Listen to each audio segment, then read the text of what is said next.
Welcome back to another week, another Sinister, and I need to warn you before I even introduce myself. This case is actually going to make you feel a lot of emotions. Some of you may feel joy or justice. Some of you may feel anger towards the end. Some of you may feel shocked and sadness. Every single emotion is welcome and explored in this case. And I have to say it's also a little bit different than our usual because you tell me, is Sarah Sands really sinister? But look, the show is really just about female killers, okay? Not everybody's got to be evil, but most of the time if you kill somebody, probably pretty evil. But you know what?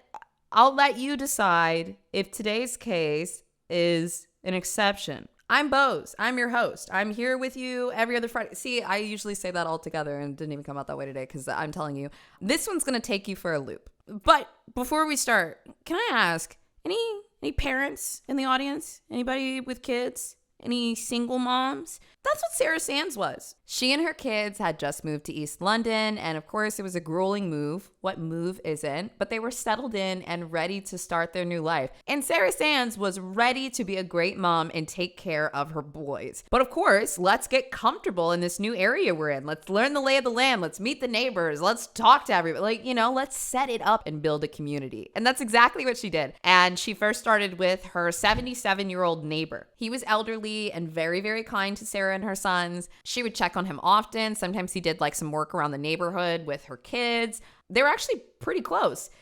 So it was confusing when Sarah came home one day and Michael had been arrested. Her sweet 77-year-old neighbor had been arrested. Well, Sarah did some digging and she found out that the man that had gotten so close to her and her children was a convicted pedophile.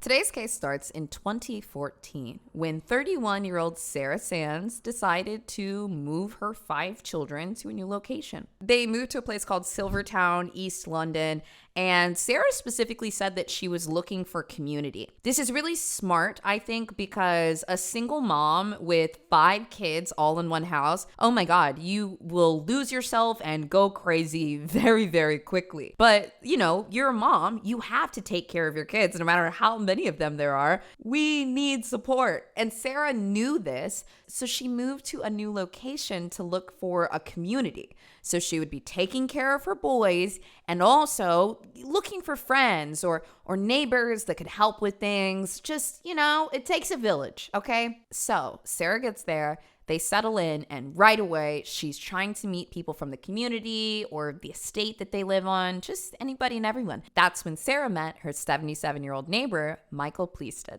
So Michael lived on his own, but the estate was kind of like a community. Think of just apartments that are all together. And he was very close by. Michael was very kind, a bit extroverted, but elderly. So he wasn't, all over the place. But he did like to stay active. He worked as a city volunteer. So he was unpaid, just helping the people in Newham with whatever project was going on at the time. The council might come together and say, we need to clean this up, or we need to help this person, or we need to do this. And Michael was there. He was older, he lived alone, he didn't really have family to lean on. He needed community too. A lot of people knew Michael, or at least they knew his face, whether they worked with him or they had just seen him. People said that Michael would often kind of sit outside with the other residents, the other kids, other elderly people. He would just kind of be outside, just chilling. See, this is perfect for Sarah. Like I said, she's looking for community, she's looking for support, and here's this guy that lives next door that's literally by himself. He needs it too. So he and Sarah get really close.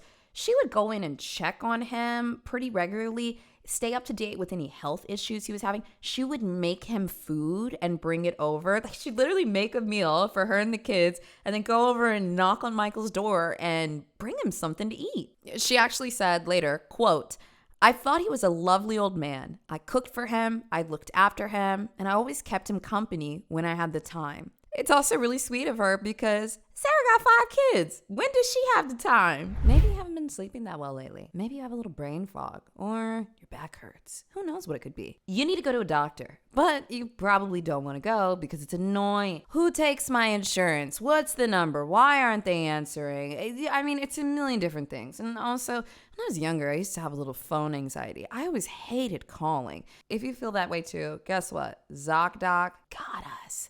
We have needed this service for so long. Now you can book doctors in your area, in network, with fantastic ratings, sometimes within 24 to 72 hours. ZocDoc is not just a directory of doctors that take your insurance. It is a full-service scheduling platform that helps you communicate with the office effortlessly and digitally. Wow, that was good. I mean every word I said. I use this thing all the time. In fact, I love showing you guys this. Okay, let's see, when was the last time I booked a ZocDoc appointment? December 11th.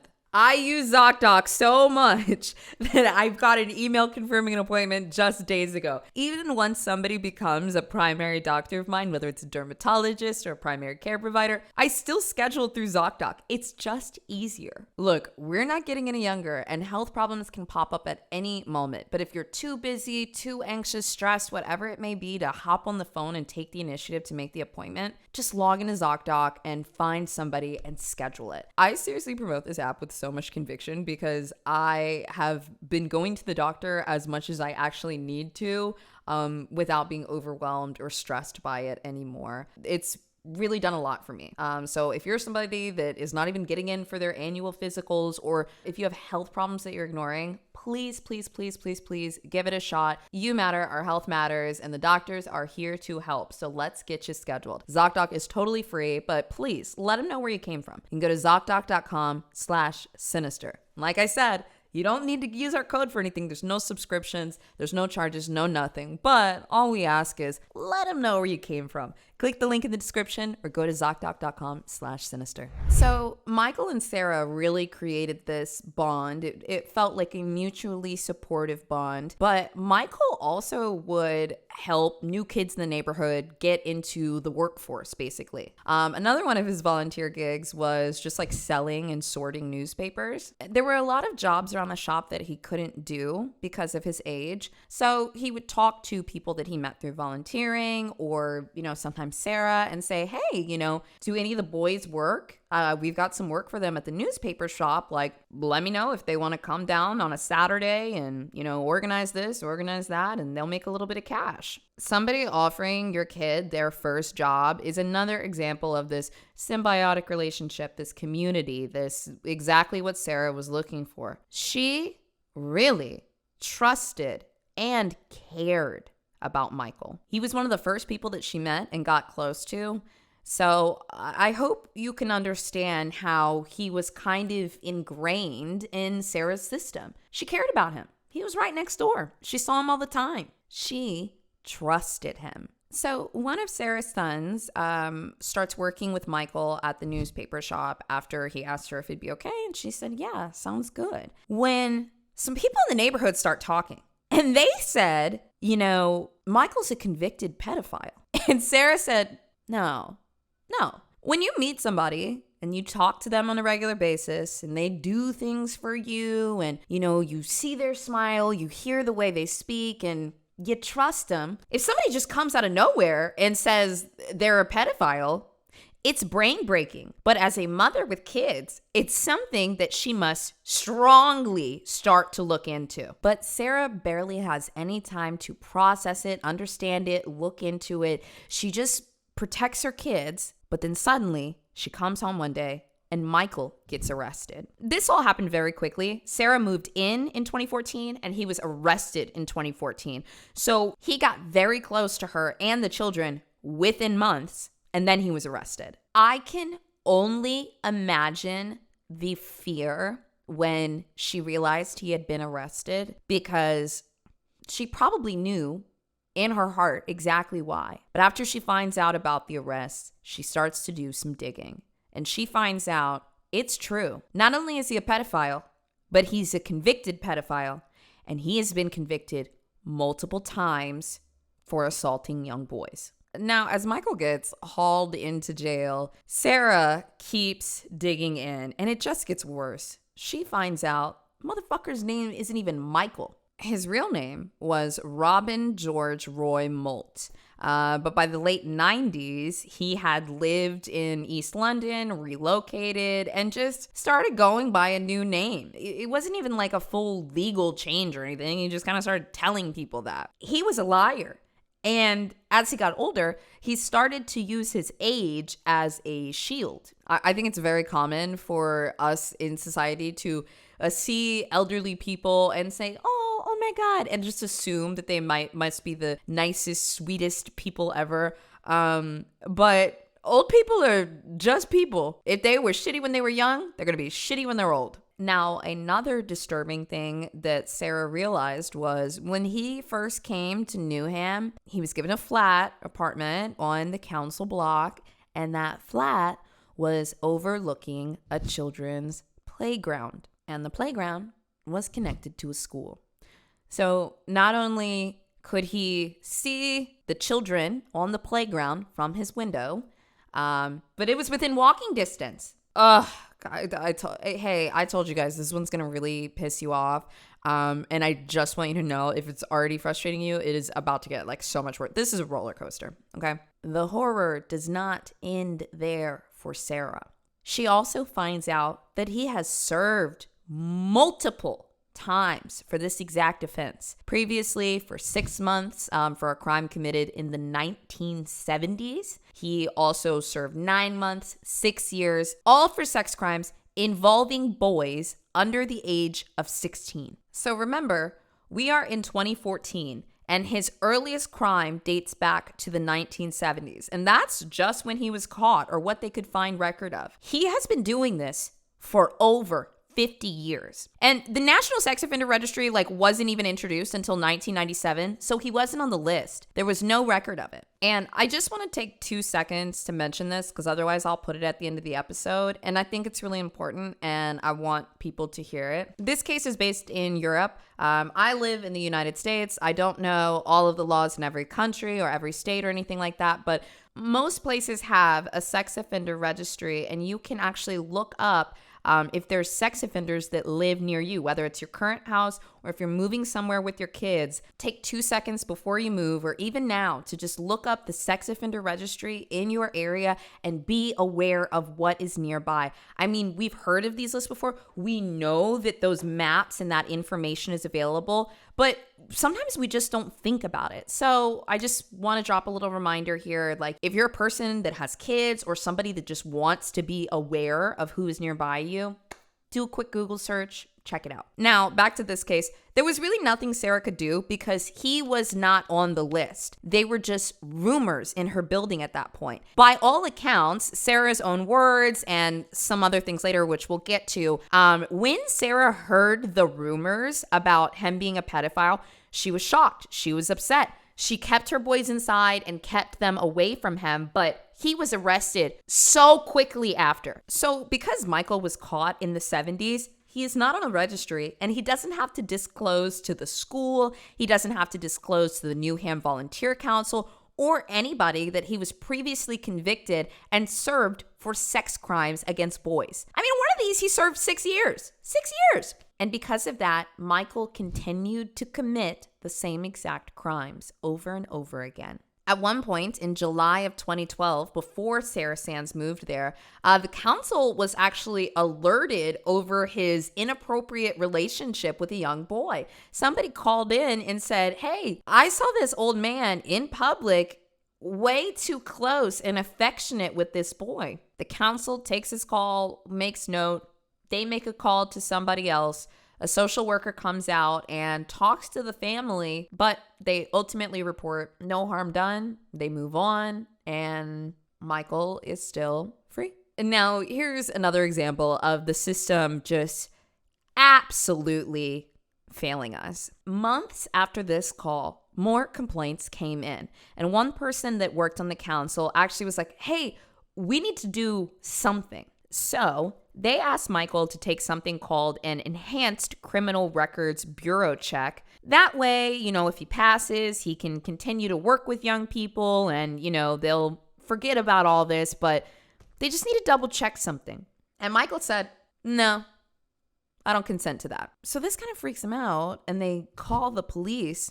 But when they contact the police, no details of his offenses were ever given. This really ticks me off and to me feels like a complete failure of the system because I really feel like whoever called explained to the officers, we are getting complaints that this old man is molesting children.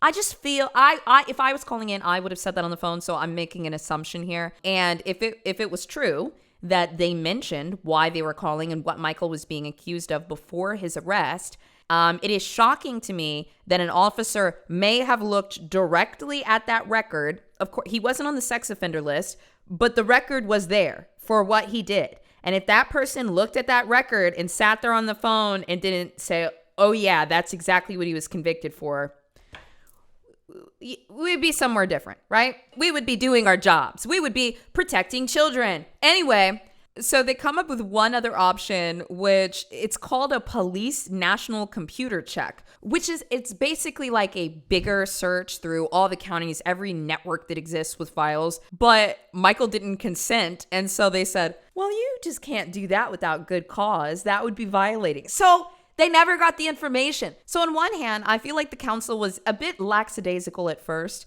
but then somebody else came in and put a little muscle behind it, but every institution stonewalled them. And so they said, well, let's just give up, which is shocking to me. I understand getting tired, but we know what we're dealing with. So by the way, I hope everybody's sitting down. Even through all of this, Michael's past remained a secret. I mean, rumors, yes, but unconfirmed. Like, you should be able to confirm a police report, right? Well, nobody could confirm it, not even the council.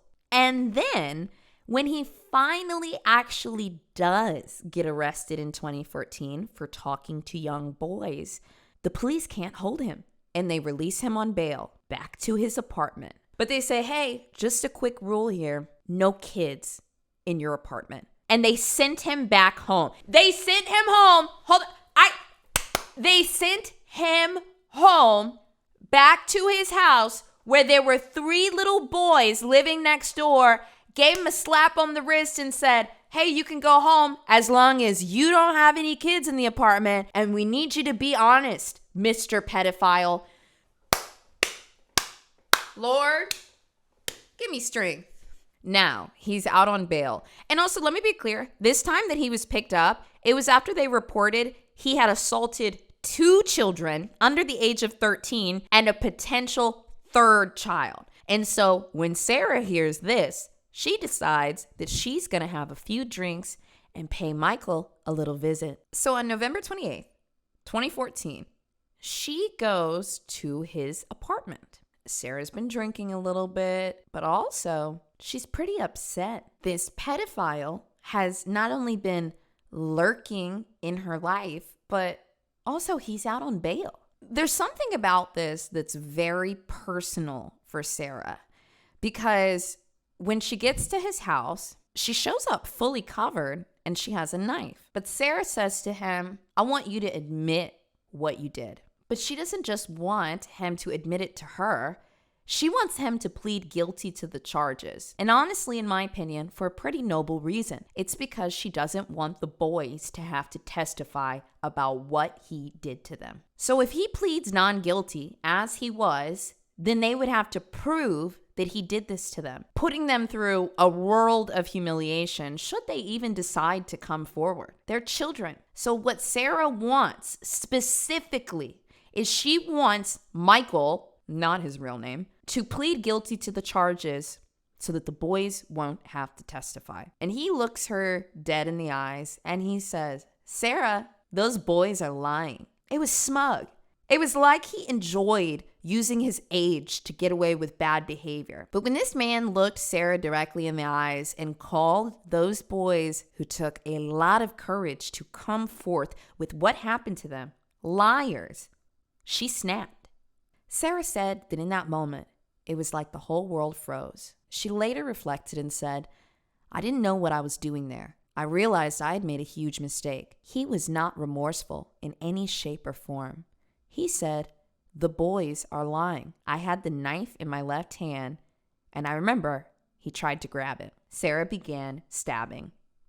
She stabbed him 8 times, and within minutes, Michael was dead. Sarah is shocked, stunned by her own actions, but while she is still covered in blood from this man, she calls the police immediately and turns herself in. She's cooperative. She gives them the murder weapon, but also she's pretty pissed off. I mean, this guy just told her to her face that these boys in the neighborhood had made it all up.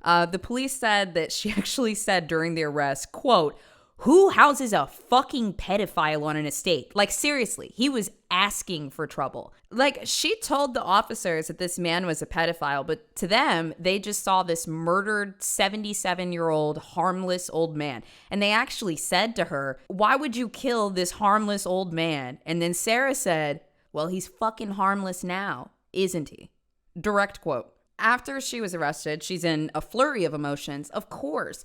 But she maintains that she didn't mean to kill him. She told the police, quote, "I couldn't let anyone else get hurt. You see, somebody had to protect people. Somebody had to do something." But she maintained she didn't intend to hurt him. She just wanted him to admit his crimes and not put the boys through it all. She said to the officers, "It was not how it was meant to go. He was meant to listen to me." She had a plan and she wanted to try to intimidate this man, but she did also bring the knife. I mean, could it have just been an intimidation tool, or did she fully intend to use it? That's what part of this trial was about. Sarah's trial began in 2015, just a year after meeting Michael and a year after killing him. One detail that I really hate during this trial, it came out that when Michael was on bail, the courts actually questioned, should we release him? Is this a good idea? It's wild to me that the courts were questioning if a man who had been abusing young boys for 50 years on record was a threat to society or not. All too often, this happens to children and they don't come forward at all. They just carry it with them. So this man for decades was spreading this horrific trauma to child after child after child.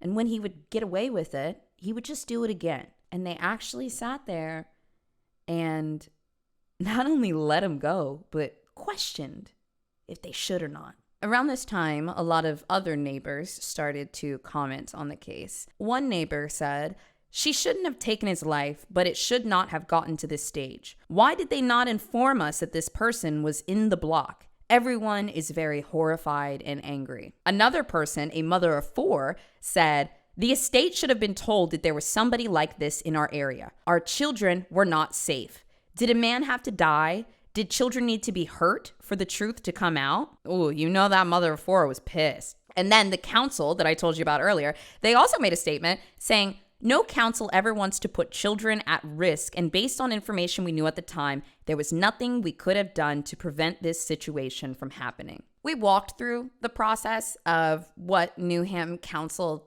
did when they were made aware, but I leave the ball in your court. If you ran a business or you were a manager overseeing this person, they're just a volunteer. It's not like it's an employee. Find a way to let him go. He was getting more access to children and more trusted in the community by hiding behind this guise of being a volunteer. The trial moved quite quickly, as they do when we have a guilty plea, and Sarah was tried by a jury of 10 women and 2 men over the course of 3 days. Now, remember what I told you earlier, that this case is a roller coaster of emotions? I want you to strap in now. There's no empathy cap today, okay? There's no empathy cap today. Only seatbelts and me asking you to strap in. So, the jury came back, and Sarah was found innocent of murder, but guilty of manslaughter, which is a lesser charge, and they said it was by reason of loss of control. The judge said that he did not believe she had, quote, rationally thought through what taking a knife to the house might lead to. But he also added, I am sure the possibility of its use was in her mind. Ultimately, he sentenced Sarah to 3.5 years or a possibility of being released after 11 months. He told the courts that it was an exceptional case, and he reduced her initial sentence from 7 years, taking into consideration that she was also a single mother that had kids. They might just get put in the system. He said, quote, "This was a case in which the defendant promptly gave herself up to the police in a highly stressed state, never disputed responsibility for the killing, as a matter of fact, and did not take the opportunity to get rid of evidence and demonstrated remorse." I'm going to repeat this for you one more time, okay? Because it's really important. This judge, after sentencing her to 3.5 years, said his reasoning was because the defendant promptly gave herself up to police. She was distressed over the murder. She never disputed responsibility, and she did not try to hide evidence and demonstrated remorse after the murders, okay? So that's why he gave her that sentence. And then 6 months later, in January of 2016, the Court of Appeals reevaluated the case. And this lady named Lady Justice McCurr, she comes back and she says, actually, this case, Sarah should have been sentenced for 10 years. Sarah took the knife to the scene. She intended to cause harm, and she intended to inflict fatal injuries. The judge came back and raised her sentence to 7.5 years. They said that after the new sentencing came down, Sarah began to just weep and cry in the courtroom. After this new sentencing came up, more people in the public started giving their own takes on the case backed by the new sentence. One user said 9 years ago, "I hate pedophiles as much as anyone else, but this woman has gotten exactly what she deserves. If people go out and take the law into their own hands, innocent people are bound to suffer. This has already happened on occasion, often with no evidence, but simply a rumor or a malicious accusation. It's not like actually catching a burglar in your house or someone attacking a member of your family, because people often base these accusations on looks alone, which can mean the most vulnerable in a society." So this user thinks that he wasn't a pedophile and somebody just mistargeted him because of the way he looks, an old man. Another user said, "Good, all capital letters. She went there with a knife and is nothing more than a vigilante. She should have been convicted of murder, not manslaughter." Another said, "Good, you just can't murder people when you see fit." Now, as you guys know, that's a sentiment I generally agree with on this channel. But Sarah's case is about to get a lot more interesting. Despite the new judge's ruling, by 2018, after 4 years, Sarah was released from prison and able to return back to her children. The media interviewed her and she seemed incredibly remorseful, saying, "I had taken the law into my own hands, and I've always been raised to take responsibility for my actions." But then 3 years later, Sarah's real motive for the murders was finally revealed. In July of 2021, the BBC News came out with a new report saying it was actually found that Sarah's eldest son was one of the boys who had initially reported being assaulted. Bradley was a minor, so he was anonymous, and he revealed that he was too embarrassed about everything, and he also thought he would get in trouble. He was still scared of Michael. He tried to let the courts handle everything, and his mother never, ever revealed that she killed Michael to protect her child. She never used it in court. She never said it publicly because her son was feeling so upset, so scared, so ashamed, feeling embarrassed that she didn't want anybody to know. She wanted to protect his privacy. But Bradley said later that he continued to have nightmares about Michael for years after the events, while his mother sat in jail for protecting him. And he decided that he wanted to move past this and he wanted to speak out. After this came out, Sarah made another statement saying, quote, "I did what any mother would do because he did this to my son, my little boy. I never dreamt that I'd be capable. I have no pride in it, but I know now at least he can't hurt anyone." And then, a year later, the BBC came out with another report. 3 of Sarah's sons had been molested by Michael. Bradley was just the oldest and the one that led the charge to talk about it. I debated leaving the names out of this story, but because the boys have been so public and so outspoken about this to help others, I'm going to leave them in. But at the time, Bradley was the oldest at 12, and he had 2 twin brothers, Alfie and Reese, who were 11 years old. He abused 3 of Sarah's boys, and she murdered him to stop the abuse and protect her kids. And she kept quiet, allowing people to call her a random vigilante for many years because she wanted her boys to feel safe and she wanted them to move through this in whatever way they needed to. So after the BBC uncovered everything, and really this was just in the past couple of years, the boys first started speaking out in 2021 and 2022. But the story is that Bradley started working with Michael at the newspaper place, and he would talk to Bradley a lot to try to get closer to the twins. Michael did. And then when the eldest trusted him enough and the 2 twins trust him and their brother, Michael brought all 3 boys back to his apartment and he assaulted all of them. A few evenings after this happened, the twins were so humiliated, upset, distressed. They told their mother. God, I just can't. I'm not even a parent and I feel sick. I feel so sick. God, can you fucking imagine being a mother, trying to do the best for your kids, trying to do the best for yourself, trying to be your best self and get support from a community so that you can be the best for your kids. And then the first person that you trust does the worst fucking thing to you and your children. And then to make matters worse, a week after the twins revealed this to Sarah, then her eldest revealed to her, I was there too, and he did it to me too. Also, just to clarify the timeline, it was reported Sarah didn't hear about the rumors until after the assault. When I was looking into this, I couldn't really find the exact connection because Sarah kept a lot of this to herself to protect the boys. But I think that it makes sense to me that after they told her, she may have started to ask around, which prompted the initial investigation to the council. And if that is correct, Sarah was involved in trying to do things right, but nobody would help. So after the boys told her what had happened, she moved them immediately to her mother's house. That's how I think it may have played out. Please forgive me. Like I said, Sarah kept a lot of things to herself for good reason about the timelines of things. But I do know she was actually the one that initially reported him to the police, but she didn't tell people in the neighborhood because, once again, she didn't want anyone to know that her sons were the victims. So she played fairly oblivious. So Sarah reports this. She moves her kids to her mother's house after it all happened, and also while he's in jail. She still wants them as far away as possible. But when he gets released on bail and he's back, she gets scared. Is he gonna find my kids?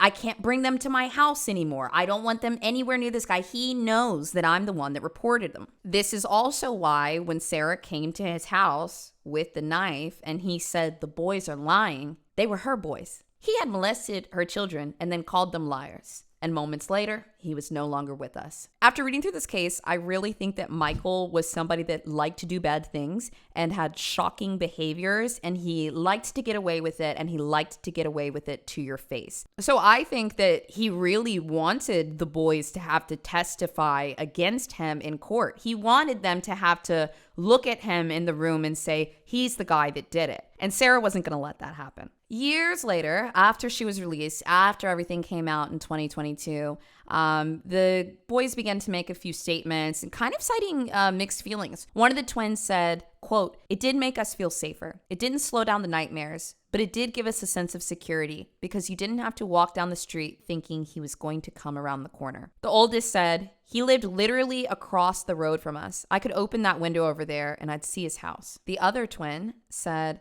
"It was nice knowing that he was dead, but it didn't stop any afterthoughts, you know? We would often wake up crying, saying, 'Where's mom?'" That makes me so mad that lady put her back in jail for longer. She was almost out after 11 months. They said that as children, they regretted talking about the abuse because they felt like it made them lose their mom. So the oldest said later, if we had all kept our mouths shut, we would have had our mom. And we would have been going shopping, going to the cinema, and doing what normal 12-year-olds would do. I told you. Look, next time I tell you at the beginning of a case, it's going to be an emotional roller coaster. They made a lot of statements around this time because they were finally able to talk about it and process it. And I mean, this was like 8 years later. But they said later they started to understand the importance and the effect of victims speaking out. Now, of course, not everybody can, not everyone has to, not everyone will. But they realized, you know what? We are a unit. We're together. We're strong enough for this. Our case had national attention, and we're going to talk about this. Really a tough family. They are tough. One of the twins said, it's going to be hard, but we see that it does get better. And another one said, you should always come forward. It's better to talk. If you don't, it's just going to get worse. Now, like I said in the beginning, this is sinister. I don't really think Sarah Sands is sinister, but it's a show about female killers. And this is crazy. I had to tell you guys about this one. So be mindful. There might be times where we do a sinister case and it's a female killer and it's like, oh, is she really sinister? This family really took a horrifying ordeal over the last 8 years and started to use it to campaign for other survivors. Sarah Sands has been incredibly active in getting tighter restrictions for sex offenders and especially people that change their names. The boys have been incredibly strong and speaking out where they can. And I think it's really impressive that they've already done so much work, brought awareness to this in only 8 years. And this is something that it sounds like they might be committed to for decades to come. So is Sarah Sands really sinister? I don't think so.